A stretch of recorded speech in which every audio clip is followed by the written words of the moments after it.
Welcome to Wrasslin Raw!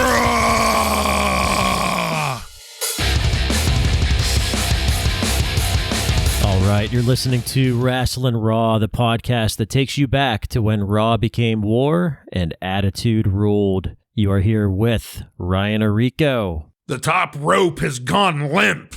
Oh, so have I. So have I. I am Pennsylvania Joe, and we are without our third man tonight. Yep, he's saving the world again. Yeah, he's actually attending the U.S. Open. He was unable to join us here for another Raw Saturday night. That's the dog show, the Westminster dog show he usually likes to attend. Yeah, tonight we're going to be discussing the Raw that aired on, I guess this is September 12th, 1998, which was a Saturday again. Another Saturday, yeah. Yeah, another Raw Saturday night from Lowell, Massachusetts with Jim Ross. Star-studded show tonight. Jim Ross and Jerry the King Lawler on commentary. And yeah, this is another Saturday night. This is the second one in a row due to the U.S. Open back in 1998. They decided to air these Raw Saturday nights instead of just skipping altogether like they used to do with the dog show. We are going to cover it. It is a Raw episode, so we are going to cover it. They called it a Raw, so. Yeah. So, Ryan, are you ready to go? I am ready. Well, let's kick things off with our first match of the night. Edge defeats Double J Jeff Jarrett by DQ in 5 minutes and 15 seconds. One of the things that I love about these early Edge entrances through the crowd is the camera work, because I feel like they do a great job of just capturing the atmosphere of a live WWF event in 1998. You know, it pans through the whole crowd. You can see all the signs, all the excitement in the crowd. It just makes you want to attend a live show. And I have to think that that's kind of what they were intending with that. And then they happen to act like they're just catching him. Oh yeah. And now we're panning the crowd, and it appears Edge is there coming down. Yeah, and we'll notice a few other guys kind of walking through the crowd tonight that we'll talk about later.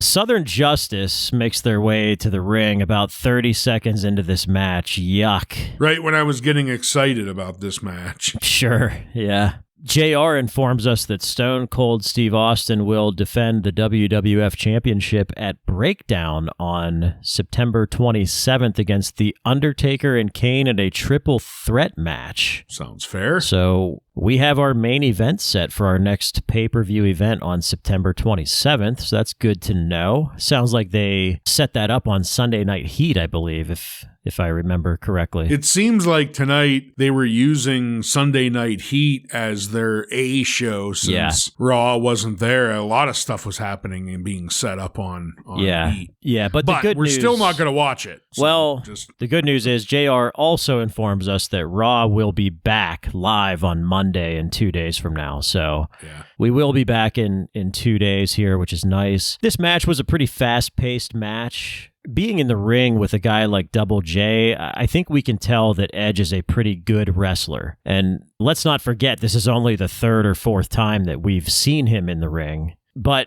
Edge pays a little too much attention to Mark Canterbury of Southern Justice up on the ring apron and ends up wearing that guitar around his neck. So that results in a DQ. Southern Justice leaves a business card on Edge's chest, which is what you and Bartlett will be getting that for Christmas this year. You'll be getting Southern Justice. Their calling card. Business cards, yeah. I have to say, even though Southern Justice sucks, I do like this new attitude from Jeff Jarrett. And thought that this was a pretty solid match. Again, also proving that Edge is a pretty good wrestler. When you put him in the ring with someone like Double J, Jeff Jarrett, who has been in the business literally his entire life, you can tell that Edge is going to work really well with some of the better wrestlers. So, Ryan, what did you think of tonight's opening match?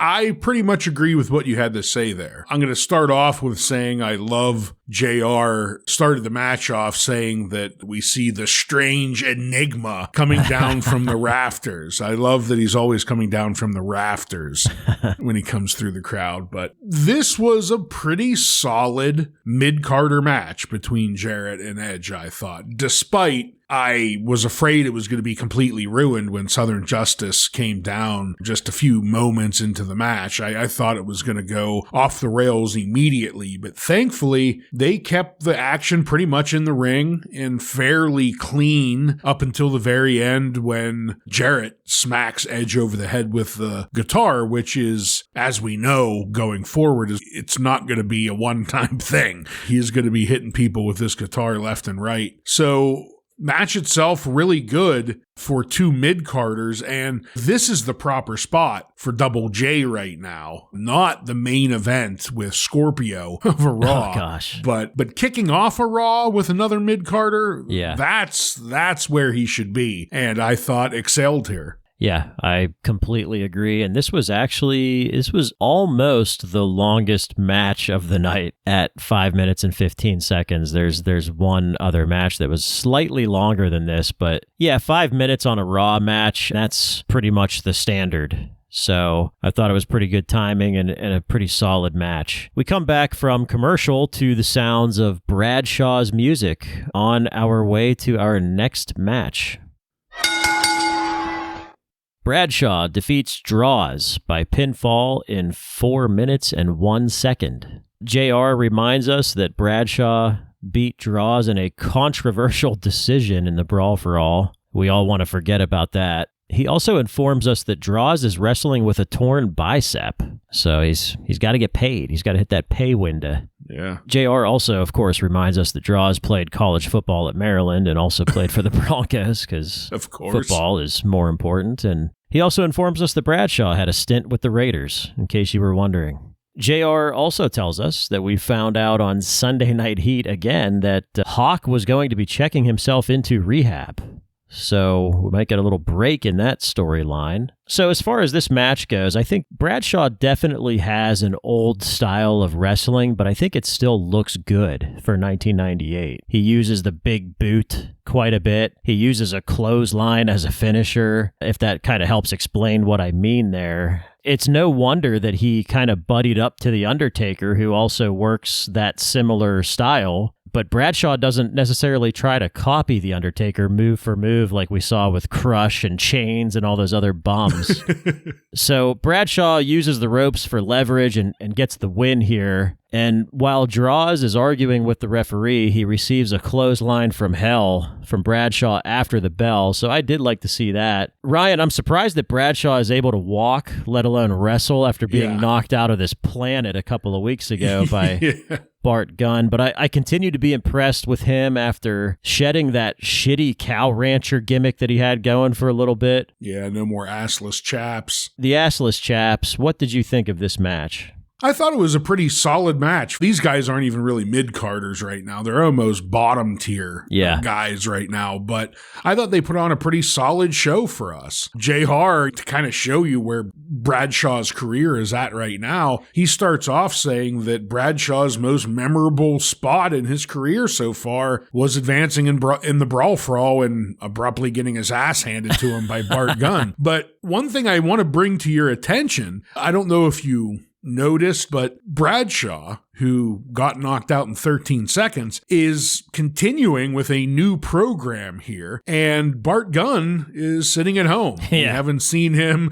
since winning the Brawl for All, so that's just something to think about. But all in all, a pretty solid match. I think, is this the first time that we got Bradshaw's finish called the clothesline from hell and not a lariat from JR? Sure. Yeah, I'm not sure if we've heard. I think we're just so used to it being called that, I haven't really paid attention. Yeah. But anyway, again, just like the last match, a very serviceable lower card match. And this one had a clean finish. We're getting out of the DQs that were piling up from last week and even this last match. But so that's good to see. I didn't hate this. Yeah, I agree. It's pretty solid. We return from commercial with a little preview of the next pay-per-view. As I mentioned earlier, it's Breakdown, and we got a video package of that triple threat main event that we mentioned earlier with Steve Austin defending his title against Kane and Undertaker. We will certainly be watching that and covering that on the podcast, so looking forward to that.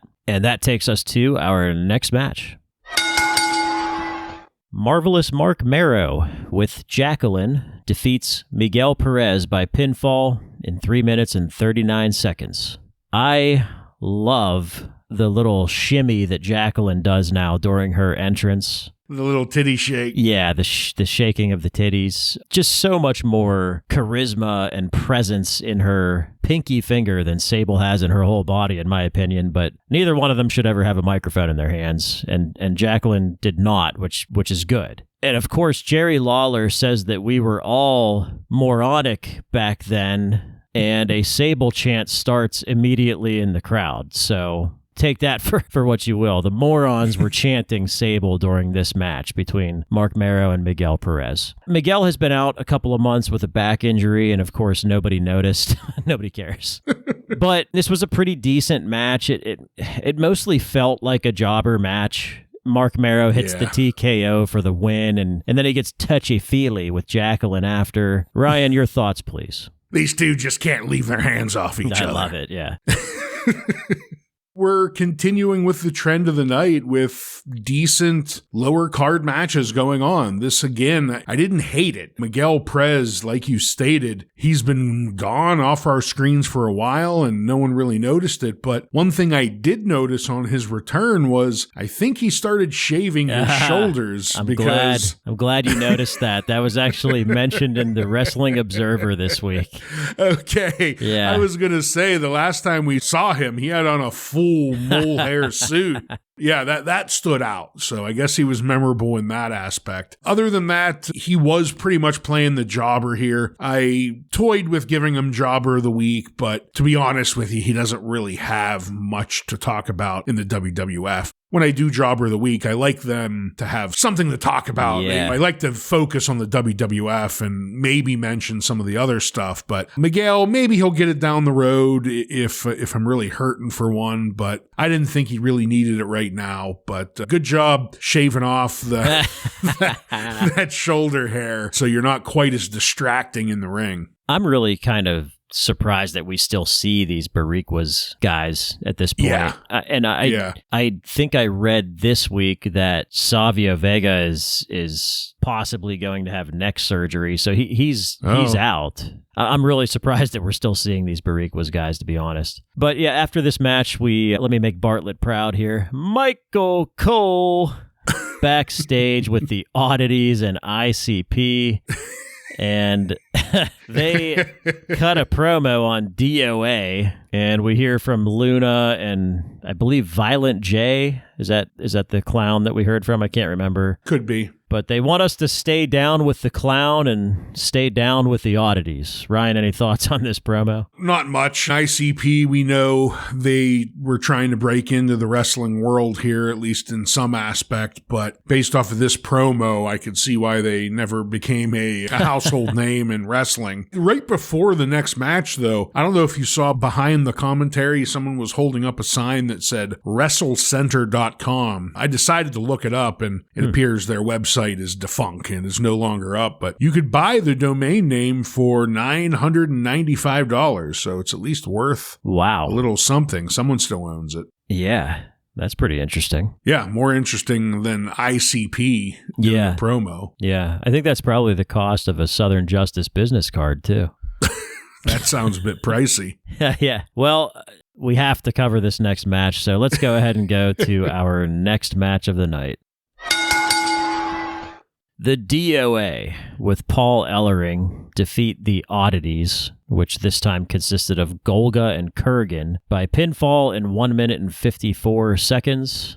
Golga goes to hit the ropes, gets stuck and breaks the top rope. I'm assuming this was intended to happen. I don't know. They sold it like it wasn't. Maybe he's just so sloppy. I don't know, but DOA, I'll give them some credit here. They used the loose rope to choke Golga, which was Pretty good thinking there. Especially if it was, not planned. Not a work brother. ICP entered the ring and basically just get destroyed by DOA. The clowns are down. The clowns are down. Ryan, what did you think of the Oddities versus DOA? The clowns are down is about what I thought of it. Oddities in general, they're just a comedy act at this point. DOA, they show up on our screens weekly, and it seems like for 2 years straight now, DOA has been showing up on our screens for some god-awful reason. Yeah. The whole top rope thing, I'm not sure if it was planned or not. If it wasn't, I felt because what comes up next, not The Rock, but after when we get the full SummerSlam replay of Shamrock and Owen, it felt like maybe they stuffed that in so that they can fix the ropes, but this was taped, so they could do whatever they wanted. They could have just ended this match and started it over as well after they fixed the ropes, and they decided not to do that. This match was definitely a low point of the night, though. You got DOA, Kurgan and Golga, okay. Really, the best part of the match was the King telling us that Golga took Cartman's doll over to commentary and put the King's crown on it. And they showed it there for a moment. That was infinitely more interesting than watching the DOA wrestle. Agreed. Totally agree. We come back from commercial and we get a Pennzoil rewind, which was The Rock getting destroyed by Kane and Undertaker last week. If you remember, last week Kane and Undertaker just kept coming out to destroy people, and unfortunately The Rock was one of their victims. We then hear The Rock's music, and The Rock is in one of his $500 shirts and loafers and walks down to the ring. The Rock addresses the live crowd, who are mostly booing, I felt, from what I could hear. First. Yeah. The Rock tells Triple H that even though Triple H became the champ at SummerSlam, The Rock will always be the people's champ, which got a little bit of a pop there. The Rock then addresses Kane and Undertaker, basically says that he has no choice but to take an ass whooping from them last week. And he tells Kane in particular that he's going to lay the smackdown on him and beat his candy ass. So that got a pop out of the crowd. Yeah, so The Rock is calling out Kane here. I have to say, I liked this. We're seeing The Rock get a little bit more time with the microphone lately. Much more than he has been in the past several months, and I'm really enjoying this. Ryan, what did you think of The Rock's promo here? I thought it was an excellent promo. We keep on saying how he becomes more and more The Rock, and I feel like at this point this is 100%. Like there is no more to go for him to become The Rock. He was out here on his own, cutting a long promo and getting in all of his catchphrases, and it seemed like fame with the crowd grew. As the promo went on, it just more and more cheers, finishing with calling Kane a candy ass, which, I don't know, was that the first time he's called someone a candy ass? I don't know. I know he's thrown in most of his stuff at this point. Yeah. The other thing that was interesting here was when he was talking about, or before he addressed Kane and The Undertaker, he said that there's people in the locker room that don't know their role. But then he says both friends and foe. Right. So just one little line to further along the drift of The Rock and the nation. So little seeds left and right. That was cool to hear. And I thought all around a really solid promo. Yeah, I think one of the best parts of this promo was that it was just The Rock by himself. Yeah. It wasn't Michael Cole out there interviewing him. It wasn't JR or anyone else. It was just The Rock with a microphone. So hopefully that is a sign of the future, the immediate future here, and we can see more of this from The Rock every week. Next is we're basically going to lose about 15 minutes of the show because they showed a replay of the Lion's Den match of Ken Shamrock defeating Owen Hart at SummerSlam. And I guess we can take the opportunity to, we're not going to recap this today, but fans of our show can go listen to our SummerSlam 1998 show in the archives. If you have not heard it yet, we do give a full recap of that match along with our star ratings. I do have to say, I think this is pretty cool for those of us back in the day who did not find a cheater box out of the back of a Crown Vic or a Buick LeSabre. This was probably pretty cool to see. While you're watching Raw, you can watch this full match from SummerSlam. Yeah, I agree. I think any fan back then, and we know from numbers, just our friends, a small percentage of the people watching Raw would actually pay for these pay-per-views. So being able to see it like this would definitely be a big highlight for a lot of Raw fans. Yeah, it's a good opportunity for WWF too to just kind of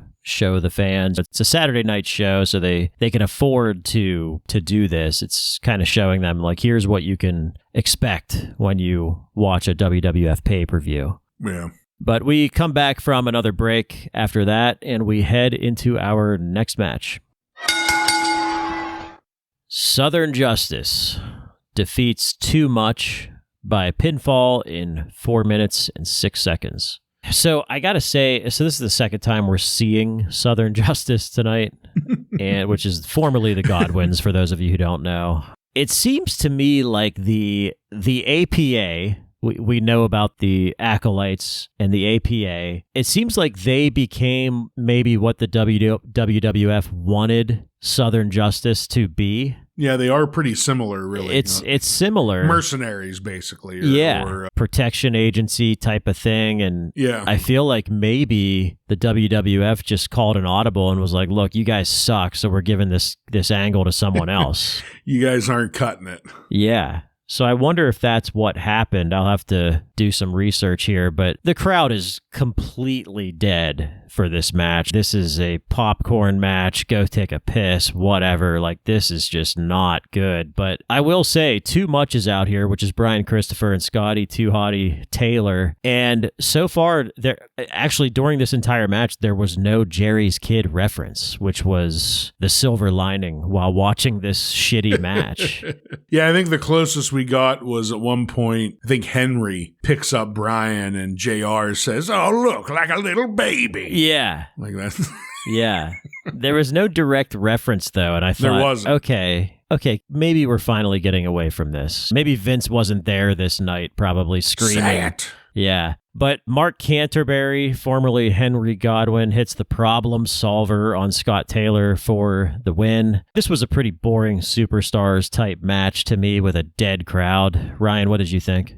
Yeah, no one here really cared about him. I did, and this kind of leans, I guess, to what I'm going to say at the end of my comment here, but we start off with JR admitting to the King that if Too Much would knock it off with all the foolishness, that they could be a pretty good team. They have charisma, and they are working better and better as a team. And I wonder if this, JR saying that, is kind of the start of them turning their slight change, because for the most part, they're going to keep the gimmick, but they're going to change the name up slightly. They're going to change their names up slightly and then become baby faces. So I wonder if those little tidbits that JR was dropping there is kind of setting us up for their ultimate turn here soon. Yeah. For them to become too cool and Grandmaster Sexay and all that. So looking forward to all that. But other than that, this was pretty boring. Southern Justice, they're just not figuring it out. Yeah. They're not working as a team, as a faction. They're not scary. They're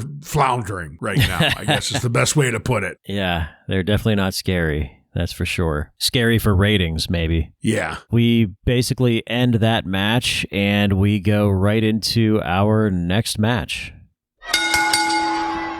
Vader defeats Dustin Runnels by pinfall in 3 minutes and 24 seconds. And I feel like I heard that Vader maybe left us another voicemail. Do we want to... I could always check. Maybe Vader time's over. I'm nothing but a big piece of shit. A big fat piece of shit. You got to win this. You got to win, yeah. Big win. Yeah, big win. Yeah. So Dustin Runnels, the past few weeks we've been seeing that he is working this "he is coming" gimmick. He has it. I believe he has it on his shirt this week. On the back of his shirt, "he is coming." Now, we can assume that he's referring to the old gold dust, but he's also playing this religious type gimmick, so we're still left to wonder what he's talking about. But Val Venus is seen walking through the crowd with a sign that says, "I have come." Degenerates. Total degenerates. Also, Ryan, we are reminded that Vader has beef with Bradshaw. I know you were really excited about that and wanted to see where they were going to go with that storyline. Definitely. But this match here, it saw a little bit of action outside where Vader almost killed a cameraman as he hit the steps. And JR refers to Vader as that big old stinky Vader, which I thought was fantastic. Yeah, I laughed my ass off at that. Yeah. And now that so Dustin is supposedly distracted by Val Venus and ends up taking a Vader bomb and a clean loss here. But now that we have some interest from Val Venus in Dustin Runnels, I think I know what storyline might be coming soon here, but we'll see what happens there. But it looks like we do have this new feud brewing between Val Venus and Dustin Runnels. What did you think of this match, Ryan? Well, when the match started, I was getting a little bit tired of Dustin Reynolds. He is coming back. It seems like he's been saying that for a while now, but I popped when Val Venus started walking through the crowd with a "I have come" sign, because it was just perfect timing. I was like feeling like I was starting to get tired of this, and then boom, Val Venus comes with his pun here, "I have come." So I thought that was pretty brilliant on their part. I'm sure that was a Vince Russo thing, but still pretty funny. JR, though, man, he's really lighting it up tonight. He called Vader, I too noted, the big old stinky Vader.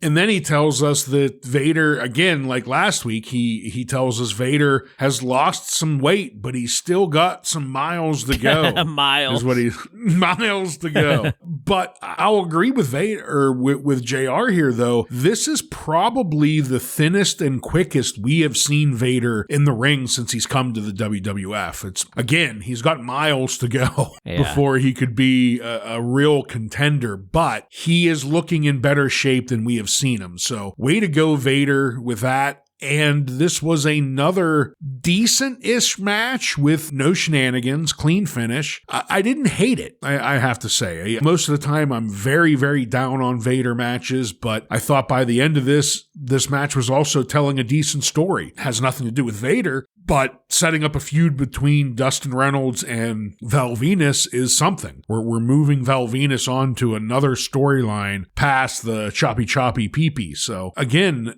not bad, and I didn't hate it. Yeah, I agree. It's really, it was used as a setup for something else, which is just fine. That's really what you want out of your Raw episodes, is storylines, setups, all that kind of stuff. Now, after this match, we hear from JR that there's going to be Sable match highlights coming up. If I'm not mistaken, I don't think we ever saw that. So I think they I didn't see them either. Yeah. They must have edited that out, and we're not sad about that because we don't really want to see Sable match highlights. But Jerry the King Lawler did want to see it, and he said, "Hey, Stacy, set my VCR to record." And I thought that was interesting because we now know who Stacy is. That was his girlfriend or wife at the time, which ended up being the Cat, or Miss Kitty. Yes, Miss Kitty. Yep. So I thought that was funny to hear him say that. But we come back from the break after that, and Al Snow is walking through the crowd with Head.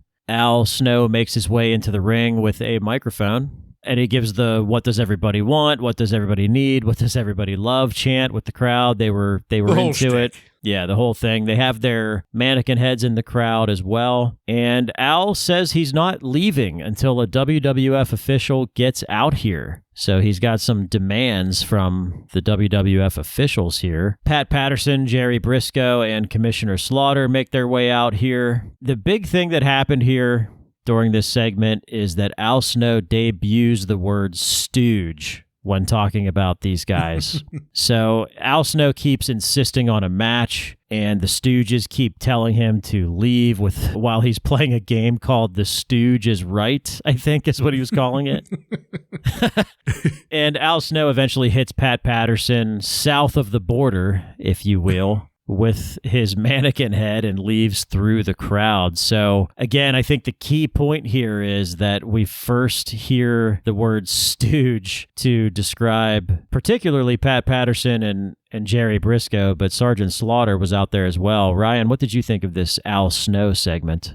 I thought this was a fairly decent Al Snow segment, and I loved him calling them stooges. We've been calling them stooges since they showed up, basically. But Al Snow, his whole point here was to annoy all three of them with questions, and then when he quickly hit Pat Patterson in the family jewels and took off in the crowd, hey, maybe it's just the 8-year-old in me, but I'm not going to lie, I thought it was funny. Him smacking him in the balls and taking off, so this was a pretty one-dimensional segment, but I thought it was pretty funny. Yeah, and of course, Pat Patterson and Briscoe, their selling abilities are just, they're at a 10. Like, they're just so good at it. Well, that takes us to our next match of the night. D'Lo Brown and Mark Henry defeat the Headbangers by disqualification in 5 minutes and 23 seconds. Michael Cole interviews the Headbangers before the match. They say some racist shit about Mark Henry that I'm not going to repeat and mistake Raw for Shotgun Saturday Night. This was a fucking weird interview with the Headbangers, and I'm starting to realize why we haven't been seeing them on TV. The best part about that interview, though, was when they talk about Shotgun Saturday Night, it's because Michael Cole says, something about your match coming up on Raw, and they say, wait a second, we don't wrestle on Raw. Yeah. We wrestle on Shotgun. That's right. That was hilarious. Maybe go back self-aware that we're just jobbers. Yes. Yes. And the Headbangers were Jobber of the Week at one point, so... Years ago. Yeah, but they've continued to be jobbers ever since. Oh, yeah. JR makes a mention that Mark Henry fashions himself as a ladies' man, and I love that comment because we kind of know what's going to come in the future. Especially the way this ended now, too. Yes, yeah. The King says that he thinks Mark Henry and Chyna would make a great couple, the world's strongest man and the world's strongest woman. I thought that was funny. Like you guys mentioned, you and Bartlett mentioned last week that Mark Henry definitely looks much better in the ring, and I agree with that. He's really displaying some power moves here really well. I think he's been much, much improved over these past couple of months than when we first saw him in the WWF ring. Chyna does another run-in here to beat up on Mark Henry from behind, so the referees have to pull them apart, but then Chyna goes after Mark again and starts beating on the referees. I thought it was a pretty good scene, but let's just get to where we're going at this point for me. But DX finally make their way into the ring to break things up, and Mark Henry's actually bleeding from his nose, so I think he maybe caught a potato there from Chyna at one point. Ryan, what did you think of this match? The match itself, we already talked about the Headbangers being eternal jobbers, so this wasn't going to be anything to write home about, but it wasn't terrible. And that was because Mark Henry has really come around, and D'Lo Brown, doesn't matter if it's a singles match or a tag team match, D'Lo Brown typically delivers, and I thought he did here. But the ending, I thought it was unbelievable, the way Chyna came in, speared Mark Henry, and started kicking his ass. But they made it a little bit more blatant this week that Mark Henry is refusing to fight back. Right. I think they even say, look at him. He's just standing there. He's just taking it. He's a big punching bag. So that is going to, I think, further the story into the sexual chocolate storyline with Chyna. We're getting some hints. King saying they make a good couple. Yeah. We're dropping hints here now. So now I'm reverting from my disapproval last week. And now I kind of get where they're going with it. And not just because I know what's coming in the future, just the very fact that they made it clear Mark Henry is just allowing this to happen. He's not even trying to fight back. So I liked that. Right. I do think we've seen two physical altercations now between Chyna and Mark Henry, and it's like you guys should probably not do that too much more before you get to the point of where you're going. But yeah, I thought this was, again, setting things up for other Raw episodes to come in the future here. Ones that aren't on Saturday. Ones that are not on Saturday. And speaking of Raw Saturday, let's head into our last match of the night, our main event. DX defeats Kai and Tai, and I'm not going to say all their fucking names because I just don't feel like it, in an 8-man tag team match by pinfall in 4 minutes and 33 seconds. 4 minutes and 33 seconds. First ever full stable jobbers of the week. Yes. That is your main event, ladies and gentlemen. We still get this seizure-inducing Kevin Dunn entrance for DX. Do they ever not do it? Maybe it's just one of those things that we forgot about. It's really irritating to me because, especially when they're all coming out like this, because it just makes no sense because they are pretty interactive with the crowd during their entrance. Right. Just show them what they're doing. We can't see shit. But you wouldn't get to see the Raw house band shots. Oh my God. Bartlett's favorite singer. Yeah. Favorite vocalist of all time. So DX makes their way out here with the shitty Kevin Dunn seizure-inducing entrance. They pass the mic around. We get the lame "Are you ready?" promo from Triple H. His delivery is just so shitty to me. I can't get past it. It is, yeah.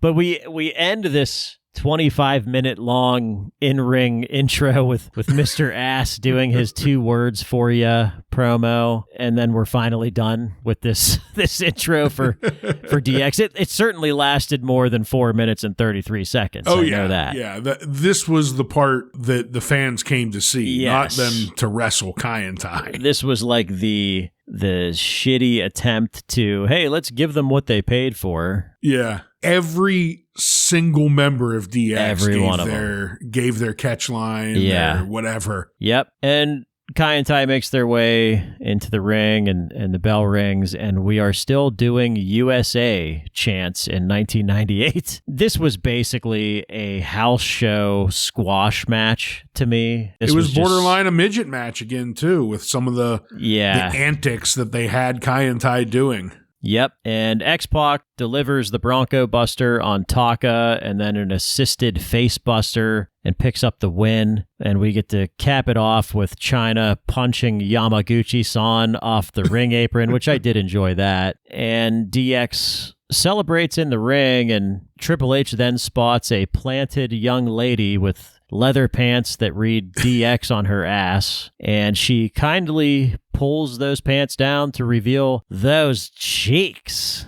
And that's where we end the show. So quite an ending to Raw Saturday night here. Yeah. Ryan, what were your thoughts on this? We waste a good 20 minutes just going through every one of the members' DX entrance here. Then the match started, and as I already said, this felt like the joke team that we saw at SummerSlam. At one point, Billy Gunn just picks up one of the Kai and Tai members and tosses him at the other one. Again, very reminiscent of the midget matches we've seen over the years. And then at another point, Kai and Tai, like they all 4 do a clothesline, like in unison, to be able to knock one of them down. Just throwaway garbage to have as a final main event, much like last week when we ended with fucking Scorpio. Ooh. Here we're ending with Kai and Tai. I'm not sure which one's worse, but I will say I liked the ending. I thought X-Pac hitting the Bronco Buster and then that triple team face buster, that was pretty cool looking. It looked kind of badass, but I just don't understand why your main event would ever involve Kai and Tai, especially at this point when they've been completely squashed. They've been completely made into joke jobbers. Why would you be finishing your show with them? I guess they didn't. They finished with this woman's ass that answered the newspaper article. But what a way to end in 2 Raws in a row. Yeah, very pathetic. No stars. Yeah. No stars. And while we're coming off of that low light, let's take it on over to highlights and lowlights.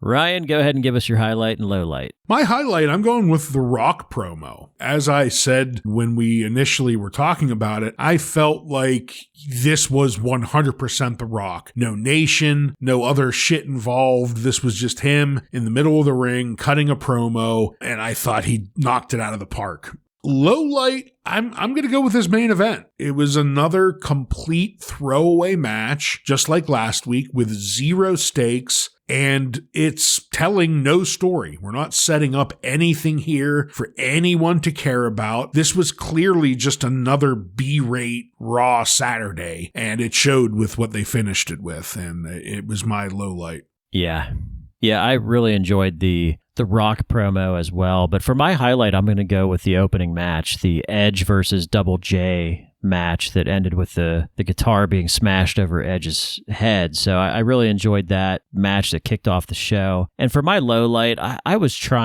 fair last week, but I'm not going to be fair this week. These Saturday night shows are not... They're trash. Like, I'd rather watch, if I'm a fan back in 1998, I'd rather just not watch a Raw episode that week. Like, I'd rather just... what's the point? Yeah, I'd rather take a couple weeks off, maybe watch Nitro and come back. But no Stone Cold Steve Austin, again, 2 weeks in a row. No Undertaker, no Kane, no Undertaker, no Mankind. Yeah, nothing continued from last week. Last week we ended with Undertaker and Kane destroying Scorpio and Jeff Jarrett, I think, or I forget who the fuck was in there. Yeah, but it was Jeff Jarrett. And Vince McMahon, right at the top of the ramp, laughing and with a shit-eating grin, and no continuation of that whatsoever. They didn't even mention it, let alone have those guys on this show. So just really shitty format for these Saturday night shows. They would have been better off just taking the week off, I think. At least last week we got The Undertaker, Kane, and Vince. Yeah, and Vince. Here, we just had no one. Oh, yeah. DX was the little nugget that they gave us. And last week, we even started with that Vince McMahon promo. It was a good, hot start to the show. But yeah, this week's show was just, the rest of it, to me, was just total trash outside of those two highlights that we named here. So that's going to take us to our news section, and I do have some news from the Wrestling Observer from this week. Something that's not that exciting, though, is that Dave Meltzer is reporting that Hacksaw Jim Duggan was diagnosed with cancer. Oh. At this point, he was 45, and he was scheduled to have one of his kidneys removed due to the cancer, and he's expected to have a full recovery, but his wrestling career might be over at this point. So I was going to say, we at least know he's still with us today. So yeah, he's going to make it through it, but yeah, he battled cancer again not that long ago. Like like last year. Yeah, not even maybe more like 6 months ago. And I tried looking up more information on this. I couldn't find anything. So, but this is from the Wrestling Observer in 1998. WWF has produced a very limited quantity of T-shirts that say "Austin rules, Goldberg sucks." Oh, and these are for sale at some major malls. So we'll have to see if we can look up a price on those. What did the shirt say? Austin rules, Goldberg sucks. Probably not as expensive as a Southern Justice business card, but it's probably up there. Oh, here we go. Here's one on eBay. You got one? Not as expensive as I would have thought. Oh, yeah? $79. Wow. And yeah, looking at the tag, that looks original. Huh. Interesting, because he's saying it's a very limited quantity. So it's just because sometimes we look up some of these shirts and it's like they're hundreds and hundreds of dollars. But yeah, wow. Right now, you can get a 3X for $79. Must not have been a very hot selling item. Maybe, I don't know. Yeah, it must not have been. Well, that was for sale at some of the major malls back in 1998. Kurt Angle, I've been mentioning that name the past few weeks. He has officially signed a multi-year deal with WWF. Nice. So he was at the training camp and he continues to work at the training camp, but now he is signed for a multiple-year deal. Very exciting. Farouk missed some house show dates because his brother was murdered in a shooting, which I never knew that about. I didn't either. Old Ron Simmons, so that was unfortunate news to read. That warrants some time off. Yep. And speaking of time off, Steve Blackman and Animal both had arthroscopic knee surgery and are not expected back until October. Here's some interesting news. Both Jerry Lawler and Lance Russell will be playing themselves in the Man on the Moon movie about the late Andy Kaufman, which is starring Jim great. Carrey. Really puts it into a point in time. Yes, absolutely. Speaking of point in time, Ed Ferrara. Are you familiar with that name, Ryan? The name sounds familiar. Ed Ferrara Meltzer refers to him as the third man along with Vince McMahon and Vince Russo that were writing Raw. Okay. So I must have just heard his name being thrown around in wrestling. Now, I remember Ed Ferrara as the guy that he did an impression of JR on WCW. Okay. Making fun of his Bell's palsy. Yes, right. That's Ed Ferrara. Very lowbrow. Yes. Now, that was when Vince Russo and Ed Ferrara went to WCW a couple years later, but Ed Ferrara is now working for the WWF, and he formerly wrote for the short-lived USA Network show Duckman. I know you remember Duckman. You're damn right I do.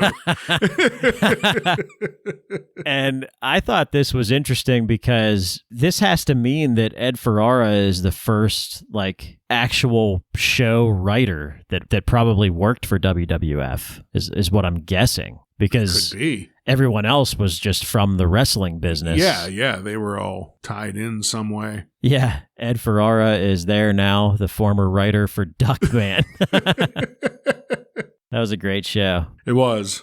Steven Regal, I mentioned him a while ago, but he was dealing with some injuries, so he has not made his debut in WWF yet, but he will be brought back in September to the WWF training camp because Vince McMahon thinks that he is too fat right now, basically. So Steven Regal has been told that he needs to lose some weight before he can... Sent to fat camp. Yeah, before he can make his debut. And that is it for the news today. Very interesting. Yeah, so we are past these Raw Saturday nights, thank goodness. We're going to go back to live Raw next week. Hopefully some actual top-tier people showing up.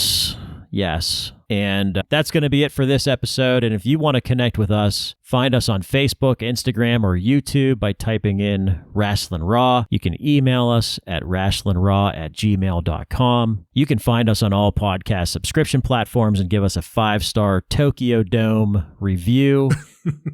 And hey, while you're there, tell all of your friends to tune in to the most unruly Monday Night Raw review podcast on the airwaves. Tune in next week when we talk about the Raw that aired on September 14th, 1998, with matches featuring Gangrel and Chyna. So for Ryan and Jason, this is Joe, and this has been Wrasslin Raw.